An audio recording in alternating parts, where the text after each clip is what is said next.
وہ اب میں بات بھی کروں میر صاحب 14 مئی کو یوم فلسطین بھی منانے جا رہے ہیں، عملی اقدامات بھی تو ہونے چاہیے نا، یہ ریلیاں رولیاں تو یہ کافی نہیں ہے نا؟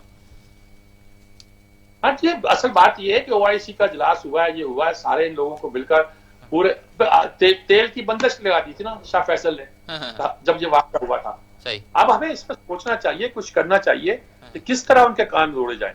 ہم اسرائیل کو تسلیم کرتے جا رہے ہیں اور اس کو مانتے جا رہے ہیں، UAE نے کر لیا، سعودی عرب سوچ رہا ہے کہ کیسے کریں کہ عالم اسلام میں ہیٹی نہ ہو، اور جو سو کالڈ ان کی قیادت کا جھنڈا انہوں نے اٹھایا ہوا ہے اس پہ حرف نہ آئے۔ تو یہ ساری باتیں جو ہیں تشویشناک تو ہیں جی، کوئی شک نہیں۔ صحیح ہے میر صاحب، کلوزنگ ریمارکس؟ کلوزنگ نماز یہی ہے جی کہ بہت خبریں ہیں شہباز شریف سے لے کر فلسطین تک، اب کہاں کہاں کس کس پہلو پہ غور کریں، ساری ناانصافیوں کی کہانیاں ہیں جو ہمیں فیس کرنا پڑ رہی ہے۔ اللہ ہمیں انصاف حاصل کرنے کی توفیق عطا کرے، بس یہی کہنا چاہیے۔ بہت شکریہ میر صاحب آپ کا۔ اس کے ساتھ ہی پروگرام کے وقت اپنے اختتام کو پہنچا، اپنے میزبان جواد باقر کو دیجیے اجازت، اللہ نگہبان۔